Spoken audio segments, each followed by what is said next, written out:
우리 함께 나눌 하나님 말씀은 신약성경 로마서 8장 12절부터 17절까지 말씀입니다. 로마서 8장 12절로 17절까지 말씀을 한 절씩 교독하겠습니다. 제가 먼저 읽습니다. 그러므로 형제들아, 우리가 빚진 자로 돼 육신에게 져서 육신대로 살 것이 아니니라. 너희가 육신대로 살면 반드시 죽을 것이로되 영으로서 몸의 행실을 죽이면 살리니. 무릇 하나님의 영으로 인도함을 받는 사람은 곧 하나님의 아들이라. 너희는 다시 무서워하는 종의 영을 받지 아니하고 양자의 영을 받았으므로 우리가 아빠 아버지라고 부르짖느니라.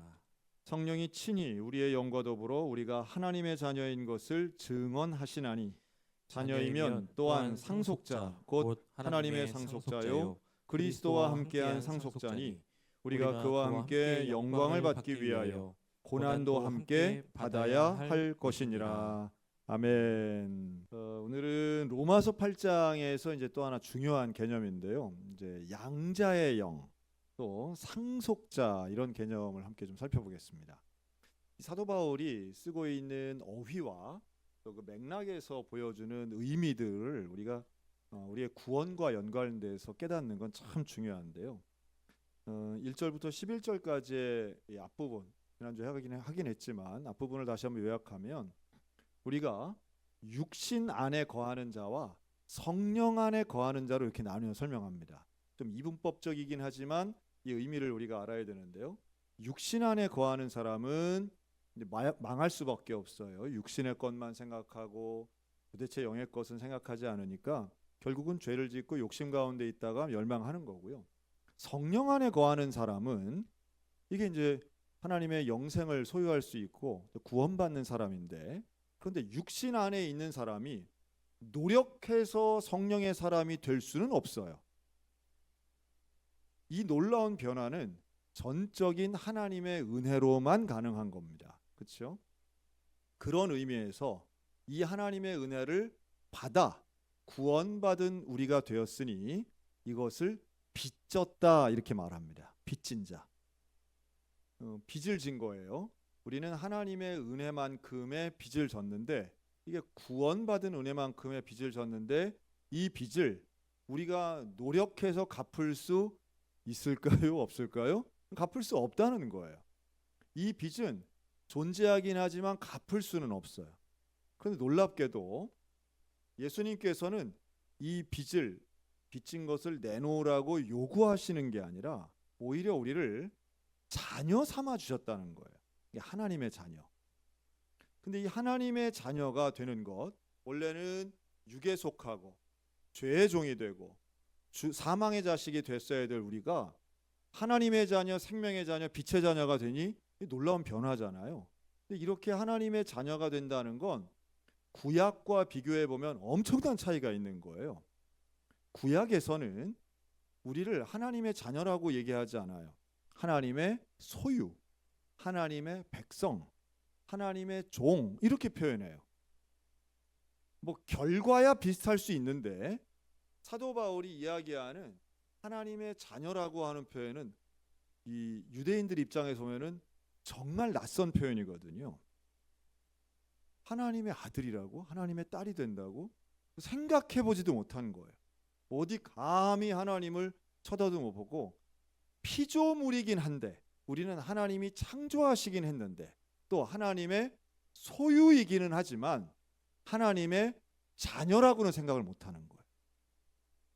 그런데 놀랍게도 사도 바울은 하나님이 우리를 자녀로 삼아주셨다고 말해요. 그런데 워낙 이 격차가 크니까 이 육신에 속했다가 성령에 속하는 이 차이가 얼마나 커요. 절대로 구원받지 못할 존재가 완벽하게 구원받는 상태가 되니 이 격차를 하나님의 자녀로 설명하는데 도대체 이해가 안 되니까 아주 특별한 단어 하나를 쓰는데, 그게 바로 양자라고 하는 단어예요. 여러분, 양자는 어떤 과정을 통해서 자녀가 되느냐 하면 입양을 통해서 자녀가 되는 겁니다. 그렇죠? 자, 그러면 출산을 통해서 낳은 자녀는 뭐라고 그러는지 아세요? 친자라고 합니다. 친자. 자, 여기서부터 이제 잘 들어보세요. 우리의 호기심과 관심이 집중되는 건 대개 돈과 관련된 거잖아요. 돈과. 이제 예를 드는 거예요. 예를 들어서 아들이 둘이 있는데 한 명은 친자, 내가 낳은 아들이에요. 한 명은 양자, 내가 입양을 한 거예요. 그런데 내게 있는 재산이 뭐 100만 원이 있다. 그럼 내가 죽으면 이 100만 원은 이 두 명한테 어떻게 상속이 될까요? 우리 대한민국의 법을 가지고 2026년 현재 대한민국의 법은 어떻게 상속으로 될까요? 친자가 조금이라도 더 많이 가져갈 것 같다. 양자는 아닌데. 그럼 둘이 똑같다. 그렇죠? 네, 맞습니다. 우리 상속에는 관심이 많으시니까 받을 건 줄 것도 별로 없고 받을 것도 없지만 남의 재산에 우리 관심 많잖아요. 남들이 그런 데더라. 우리 현재 우리 대한민국의 법은요, 친자와 양자는 권리가 똑같습니다. 똑같아요. 자, 그러면 여기까지는 우리가 아마 상식적으로 알 텐데, 그러면 이 양자인 사람이 입양이 되어서 여기에 자녀이긴 한데 자기를 낳은 친부모가 또 있을 거 아니에요. 그렇죠? 그런데 이 친부모를 안다고 가정할 때 여기서 상속을 받은 사람이 자기 친부모의 재산도 상속받을 수 있을까요? 없을까요? 여기 좀 헷갈리시네. 그렇지, 요거는 헷갈리네. 옳거니 잘 됐네. 요거는 성경에는 나오는 얘기가 아닌데 법의 상식이에요. 입양된 양자는 입양한 양부모의 재산을 상속받을 수 있고요. 자기를 낳은 친부모의 재산도 상속받을 수 있습니다. 가능하면 두 개 다 받는 게 좋아 보이시는 것 같네요. 그렇죠? 그렇습니다. 그래서 더 복잡한 게 있습니다. 그런데 양부모님이 재혼을 할 경우 그럴 땐 상속이 어떻게 되는가 궁금하신 분은 나중에 저를 찾아오시면 알려드릴게요. 이런 거 많습니다. 이미 뭐 이건 판례가 많기 때문에 이미 다 정해져 있는 거예요. 이건 무슨 모르니까 궁금한 것뿐이지 현재 우리 대한민국에서는 이건 다 정해져 있습니다. 그러니까 무슨 더 큰 혜택이거나 이렇게 느낄 수는 있겠으나 우리는 재산 상속 얘기하면 다 잠이 깨니까 그거를 말씀드린 거예요. 자, 그런데 이 성경이 말씀하는 양자는 그런 의미에서 원래는 죄와 사망의 자식인데 하나님의 자녀가 된다는 이 놀라운 변화는 결국 양자의 원리로 설명하는 거예요. 그리고 이 양자는 원래는 하나님의 자녀가 아닌 것처럼 보였지만 이제는 양자로서 살아간다라고 하는 의미에는 친자와 똑같은데 성경적 의미에서 하나님의 친자는 누구일까요? 그것은 바로 예수 그리스도밖에 없습니다. 그렇죠? 예수님이 바로 하나님의 친자라고 하는 개념을 가지고 그렇다면 우리 모든 믿음으로 하나님의 자녀가 되는 우리들은 양자라는 거예요. 이 로마서 아주 중요한 개념입니다. 이거 가지고도 막 한 학기씩 막 공부하고 이러는데요. 워낙 설교자가 탁월하니까 그냥 이렇게 짧은 시간에 얘기하는 거예요. 우리는 뭐 그런 거 갖고 시비 안 거니까. 그런데 이 양자의 영을 받는다라고 하는 것은 사실은 하나님의 자녀로서 살아가는데 세 가지가 필요한 거예요. 첫째는 자녀로서의 자격이 주어져야 됩니다. 그렇죠?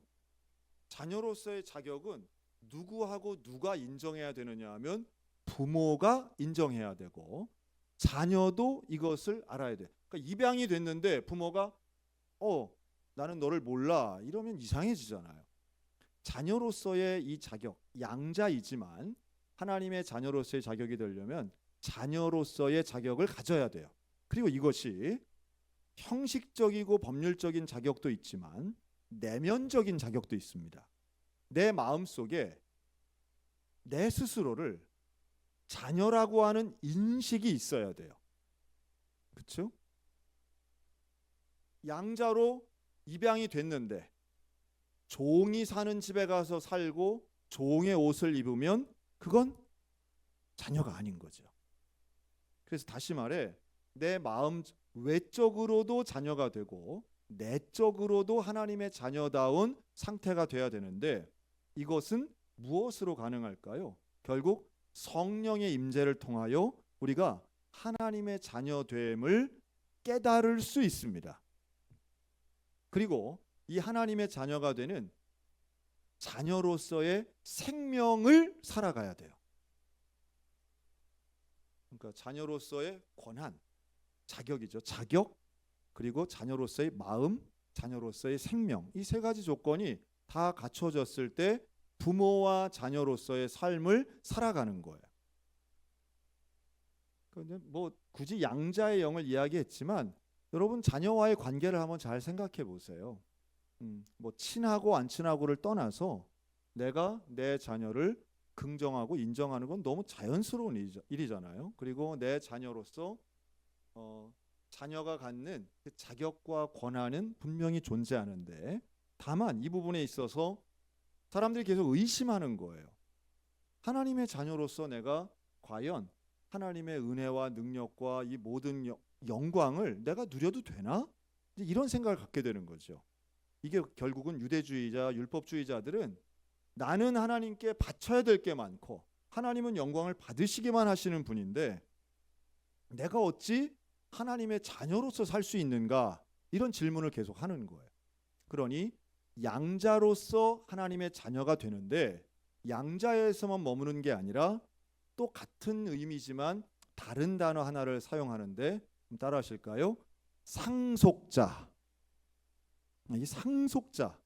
그러니까 하나 부모의 것을 물려받는다는 것이 상속자의 의미인데요. 집에 함께 살아도 자녀가 상속자가 되는 거지 종은 상속자가 될 수 없어요. 그렇죠?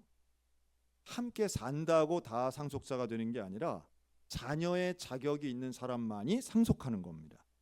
이 논리를 가지고 사도 바울이 우리에게 하나님의 자녀됨을 설명하는 거예요. 참 이건 귀한 이야기입니다. 우리가 하나님의 자녀가 된다는 건 그냥 단순하게 관계성만 있는 게 아니라 미래적 가치에서도 하나님의 영광이 나의 영광이 된다는 거예요. 예수님의 생명이 나의 생명이 되고 예수님의 부활이 나의 부활이 되는 거예요. 여러분 이것을 믿는 사람이 이것이 믿어지는 사람이 하나님의 자녀인 줄로 믿습니다. 이걸 믿게 하려고 사도 바울이 계속 설명하는 거예요. 그리고 이 설명이 로마의 교회에 있는 성도들에게 향한 설명이기도 하지만 오늘 우리들을 향한 설명이기도 한 거예요. 그리고 이 목적이 뭘까요? 하나님과의 더 가까운 관계와 친밀한 관계를 통해서 정말로 아버지와 아들같이 또 아버지와 딸같이 하나님과 친밀한 부모와 자녀의 관계를 가지고 하나님과 함께 살라는 거예요. 다 물려받을 것이니까 하나님의 영광과 생명이 내 것이 되니까 그 하나님과 동행하는 삶이 우리에게는 주어지는 거죠. 여러분 이게 얼마나 기쁘고 감사한지 몰라요. 그러면 이 상속을 받으면 성경은 이걸 다른 말로도 여러 가지 표현하는데요. 디모데서를 보면 기업의 후사 이런 표현도 씁니다. 기업의 후사. 또 우리가 예수님과 함께 왕노릇 하리라 이렇게도 말하는데 왕노릇. 왕은 누구예요? 왕은 하나님이시죠. 모든 것의 주인이시고 우주를 다스리시는 분이 여호와 하나님이신데 그 하나님의 자녀인 우리는 그 하나님처럼 왕처럼 모든 영광을 누리고 이 모든 세계에 있는 하나님의 영역 가운데 주님과 동행한다는 거예요. 그게 완성되는 게 하나님의 나라고 그 하나님의 나라에서 우리는 주인공 된다는 겁니다. 그러니까 이게 좀 신학적인 이야기이긴 한데요. 그러나 이것을 우리의 삶에 좀 적용해 본다면 이렇게도 볼 수 있어요. 여러분 우리는 하나님과 함께하는 하나님의 자녀로 살아가는 매일매일 하루하루는 정말 기쁘고 영광될 줄로 믿습니다. 여러분 요즘도 탈북하시는 분들 계시거든요. 지금 숫자가 많이 줄어들었어요. 탈북의 인원이 줄어든 이유는 코로나 때 국경이 완전히 폐쇄가 되고 중국도 국경을 닫기 때문인데요. 그런데 이 탈북하시는 분들 공통점이 있습니다. 한국으로 바로 오기를 다 원하지만 잘 못 온다는 거예요. 그래서 중국에서 탈북하면 맨 먼저 만나는 나라가 중국인데, 중국에서 살려면 탈북 여성이 살 수 있는 방법이 없어요. 그렇죠? 그래서 대개는 그냥 중국 남성에게 일종의 뭐 첩처럼 그냥 팔려가는 거예요. 그리고 살면서 기회를 보고 그 고생이 말도 못하는 거예요. 제가 그 며칠 전에 인터뷰한 그 탈북해서 하셔서 이제 목사님이 되신 분을 제가 인터뷰했는데요. 이분이 저랑 나이가 같더라고요. 그 나이가 같은데 어떻게 이런 인생을 사셨나? 와, 전 하여튼 듣다가 제 귀를 의심했습니다. 고난의 행군, 굶어 죽는 이웃, 굶어 죽는 가족, 굶어 죽는 동네 분들, 그냥 쌓여 있는 시체들. 80년대 후반, 90년대 초반에 있었던 거예요. 대한민국 그렇게 경제 성장률이 막 10%가 넘을 때 북한은 진짜로 굶어 죽는 걸 본 거죠. 목숨을 걸고 탈출하고 먹고 살려고 군대에 가고. 그래서 탈출했다가 중국에서 다시 붙잡혀서 북송이 되어서 이 수용소 생활을 한 거예요. 저 수용소 생활이 예상은 좀 했지만 다른 거 빼고, 여러분 수용소에는, 북한 수용소에는 남성 수용소, 여성 수용소가 따로 있을까요? 없을까요? 따로 없대요. 따로 없는 거예요. 그거 어떻게 살지? 그거 어떡하지? 안에 화장실이 있을까요? 없을까요?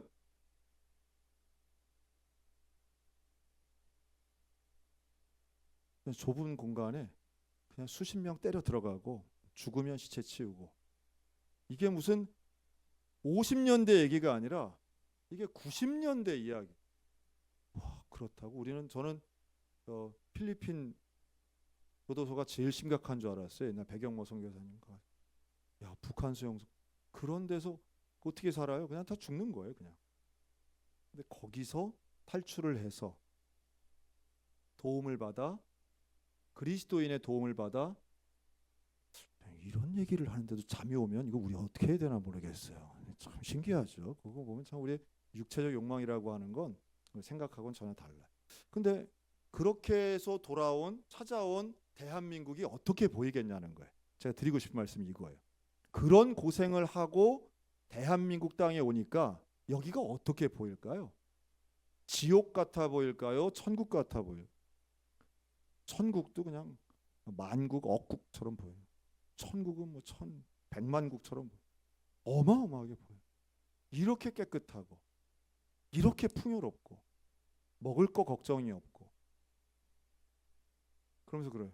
그런데 도대체 왜 불평하고 사냐고 전 이해가 안 됐다는 거예요. 남조선 사람들이, 지금은 남한이라고 하죠. 남조선 사람들이 불평하는 게 이해가 안 됐대. 이해가.